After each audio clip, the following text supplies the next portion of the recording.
one of the things, and we'll kind of get into this, is that we wanted to go through is there's a lot of hype around AI at this particular moment in time. What I've started to notice is that the conversations are actually starting to change a little bit. It was only a year ago that ChatGPT hit the headlines, and generative AI became a kind of term, a commonplace news headline, if you like, from that point forward.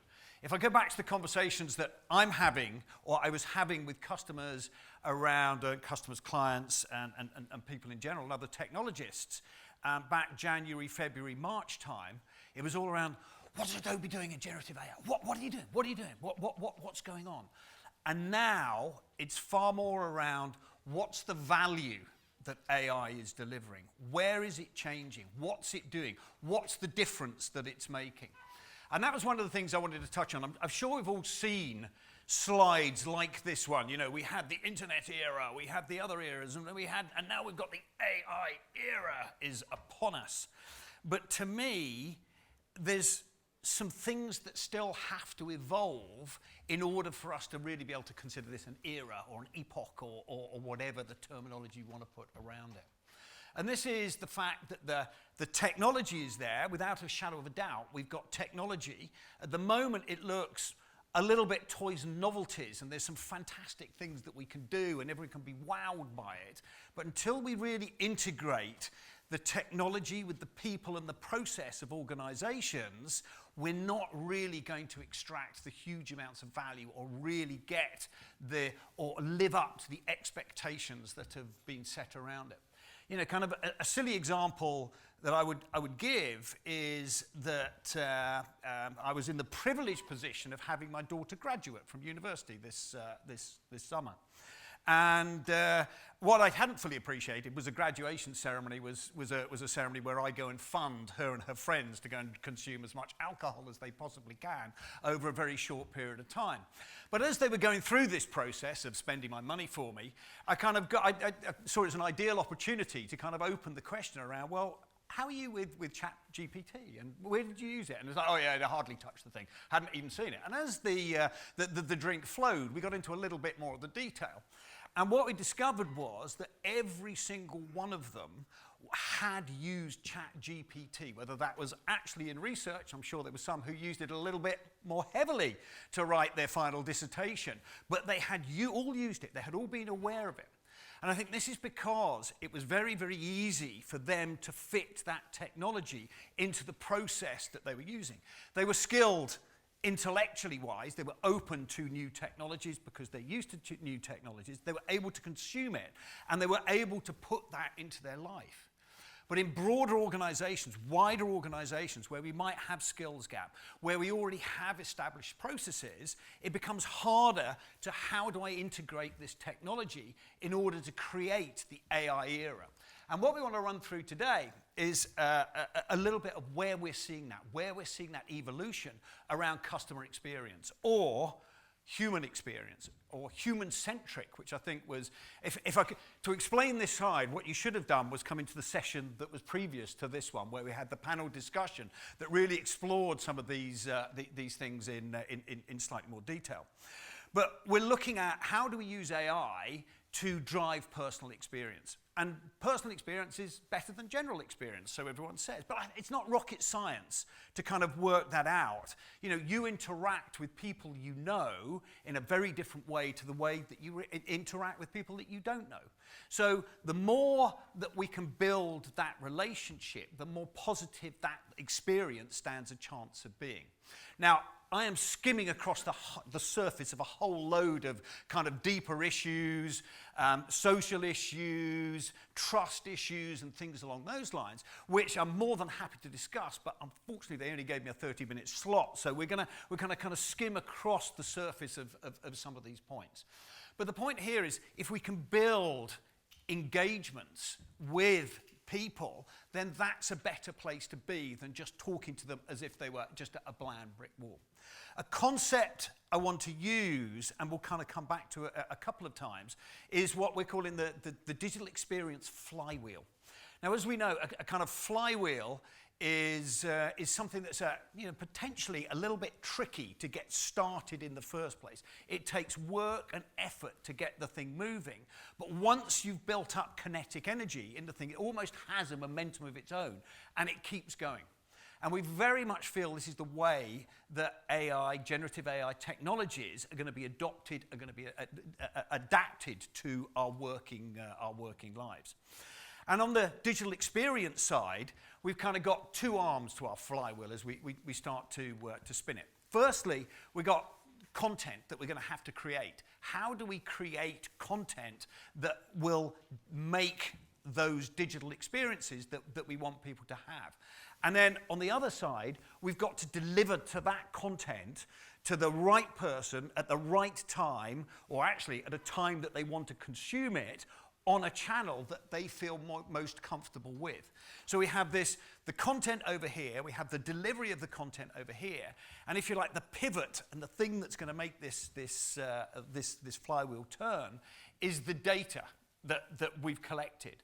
And we want that data because we need that data to provide that variation and that personalization.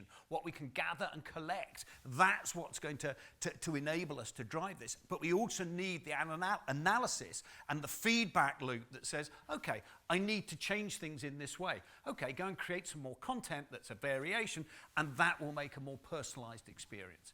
So we have this thing that, as I said, it's a flywheel. We need to get it started moving. Once it starts moving, then we can really start to exploit and maximize on it.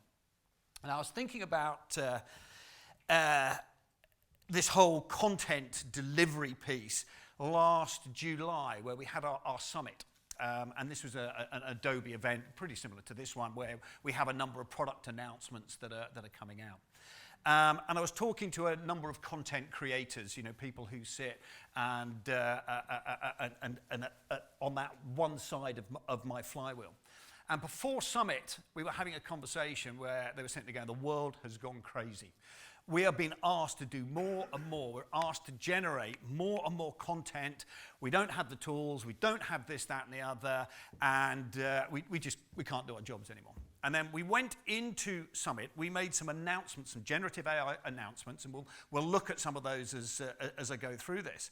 And we came out of the session, and exactly the same people were sitting there saying, "Oh my God, I'm out of a job.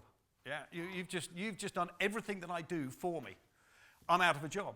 And I still think we're trying to find this balance between these two things.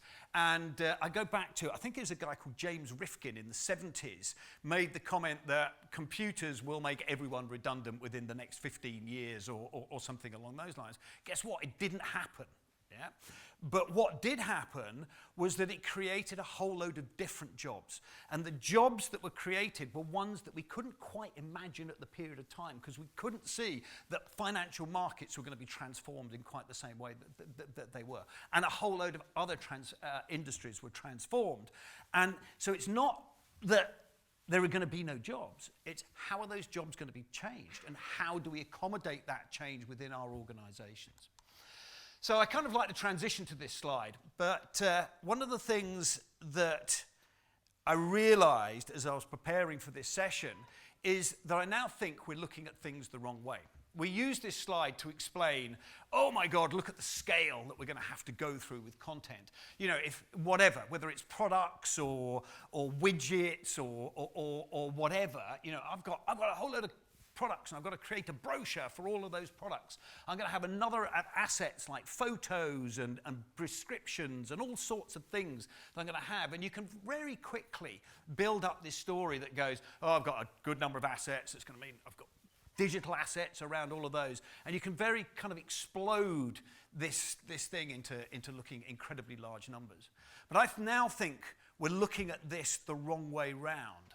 I think we should be looking at this from the number of consumers that we have in the first place. So it's not looking at, oh, I've got a number of products. It's actually looking at the customer or the human who we need to shape these engagements around. If I've got 1,000 of them, well, that's the number of variations that I'm going to use. If I've got 1 million of them, that's the number of variations that I'm going to need.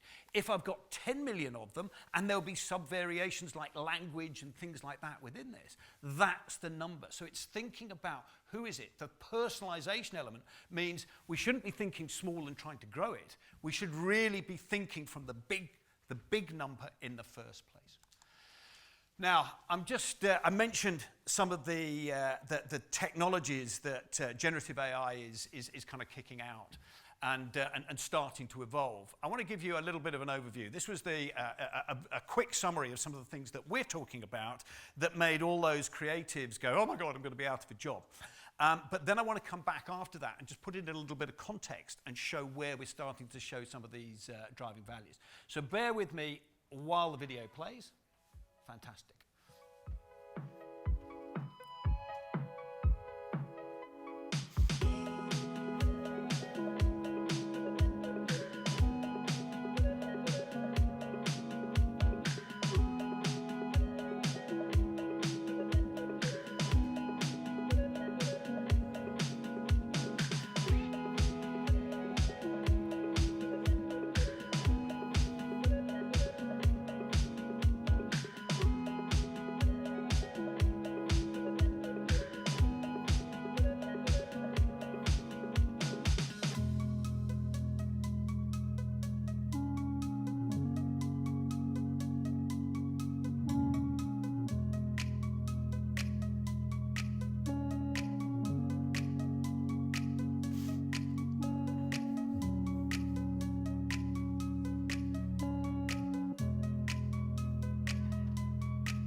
Cool.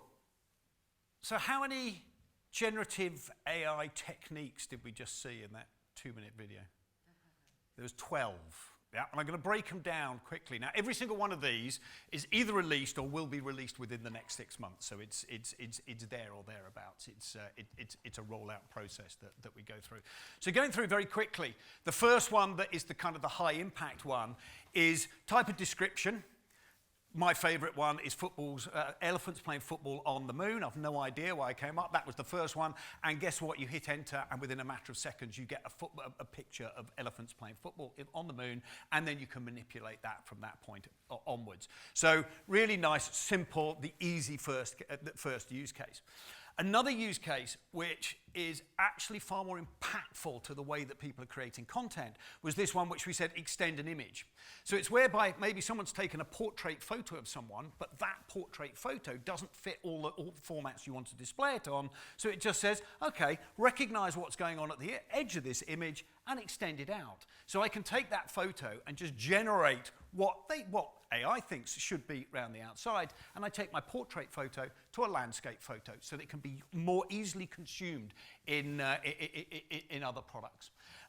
We did some in-painting where you can just select an area and just go and change the jacket from a red jacket, I think, in this case. Then we get to the point where we can identify various components of a video and play around with the features of that face in this particular case. The depth of the image, playing with light in rooms and how we can change those kind of things. The 3D, so we can take 3D models and put them into a context. Another important one here, because there will be further evolutions of this, but how do I take a branded template and then fit the content to that branded template? So I can take my own organization's template and then fit content into whatever is there. We had some conversational editing, kind of an extension on the first one, which is dress the dog in a Santa suit. Text to vector, interesting, is where you type in what you want, and then you get to play with that, manually get to play with that image. This is one that is going to be released in the not too distant future. One of my favorites, you can take 3 family photos, different parts of the family who don't get on, and merge them together and make them appear as though it's all happy families and everything else along those times. Color, playing around with color, and another one, which is the upscaling, which a lot of people have said how useful this is, especially there was a travel organization where they take photos of hotels and things like that from the field that come in very, very poor quality that can't be used, but you can then use upscaling to increase the resolution and the quality of the photos that they have. So look, I mentioned that there was a whole load of topics that I was going to skim across the surface of, and this is a massively deep one. And this is the kind of the whole ethical approach that people choose to take. Now, we have one of the things that we've been able to do is think about this from the start and work out, right, what are the things that are going to cause issues? So one of the things that we have at the moment is provenance of AI-generated content. So what we've done, especially around the Firefly stuff that I just went through there, is that is trained. So the models for those images are trained across our Adobe stock, which is around about 350 million images that we know what the rights to those images are. So we can choose to only use images that have public usage. We can then prove the provenance of anything that's being generated so that you can use it. And as I said, we look at change. This changes our business model and the way we go to market, because we're not kind of selling generative AI. What we're actually looking to do is provide indemnification for those images so that you can securely go back to the business and say, we are not going to be sued for using that image because we know the provenance of it, where it has come from, and we can prove that. So again, it's changing the model of what people want out of this content that's being produced. Now, I said I'll get into, great, that was the whizzy gizmos that look fantastic, but where does this start to apply? Now, there's a whole load of things that people want. And I'm just going to focus on the first place across the top of these bullets, which is the scalability, the cost efficiency, those kind of things. So how are we going to apply these things? They're all useful kind of editing tools for those creatives, and was one of the reasons why those creatives went, oh my God, we're going to be out of a job because someone just has to type in a line of text. But it's not that as easy as that, because that's not, we don't just have someone typing in some text and that magically appears on a website or a mobile app or something along those lines. So about 3 years ago, we started trying to understand what is this thing, and we're calling it the content supply chain. So what are the steps that people have to go through in order to generate content and then get that content delivered to an endpoint, whatever that is. That doesn't just have to be digital, that could be printed, that could be wherever. And you get this whole mismatch of interactions and the different way that people kind of touch, and there's a marketing brief comes out, and someone then interprets that marketing brief. And actually one of the areas that we found generative AI is, instead of having a typed marketing brief, create a picture in the first place. And that saves a whole load of backwards and forwards where someone says, oh, I want people sitting outside having a coffee. And it goes, all right, here's a picture of people in Paris. Oh no, I wanted it at a skiing chalet or something along those lines. It stops a whole load of that backwards and forwards in the first place. But what we've looked at is, where can we apply those tools to that whole workflow? So this is not just around the generative AI tools that we looked at. It's what's the workflow and how do we put those interactions in place. And then what we see at the bottom here, it's a bit of an eye chart, there's a whole load of numbers there, is how is this starting to improve? How is this starting to spin the flywheel? What are people starting to do? Where are people starting to get value, whether that's increased project capacity, workforce efficiency, or return on investment? I've also added on the end the analyze, because this was so vitally important and missing in a lot of areas, was that we never got the time to review how well that content was being reviewed. And if we're going to personalize, that is vitally important for the way that we go through. I'm going to speed up a fraction and just jump on to the digital experience. So now we've got one arm of our flywheel going, we can create the content. But how are we going to deliver that content? How are we going to create experiences that people want to have?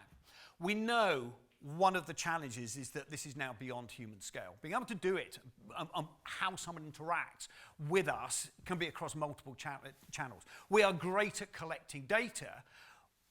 We are great at collecting data.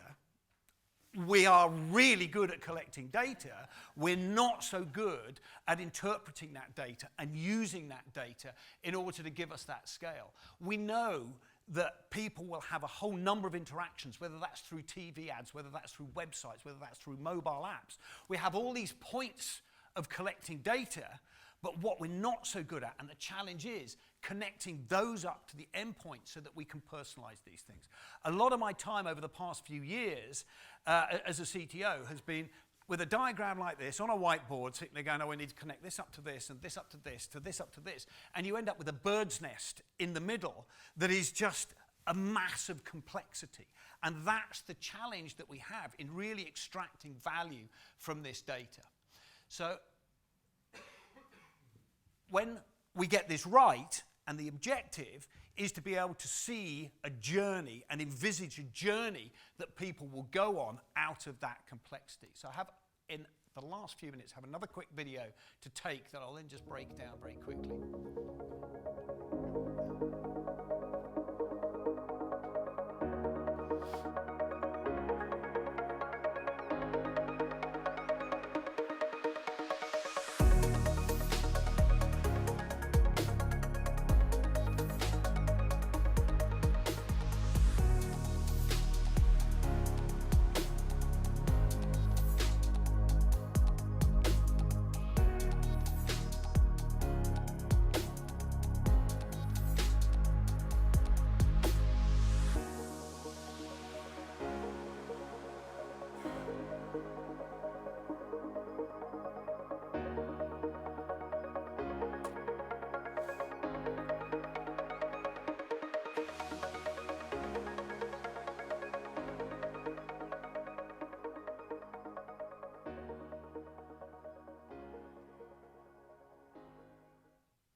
That was a travel journey.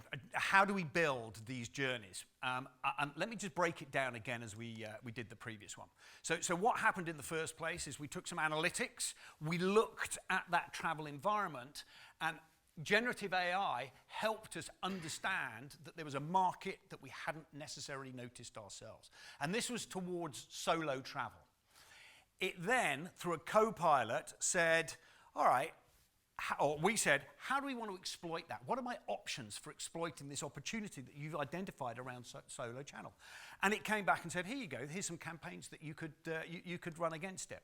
So we selected a campaign, and it's then going to go and start to build the journey that those solo travelers need to go on. It's going to understand the steps, the stages, the interactions, those interactions that we need to create. Not only that, is it's going to go and start to pull the content for those journeys. And if it can't find the content, it's potentially going to go and kick off a workflow, a creative workflow like we saw earlier, that will then generate the content that's needed. It's going to carry on interacting with you and say, are you happy with this journey that's been created? Is this what you want to see? No, I want it to be more inspirational. It's going to give you the opportunity to edit and change it. It's got the ability to break that down, show you the journey steps. So again, you can interact, you can change and go along and manipulate it the way that you want it to be. But ultimately, it's going to let you launch it.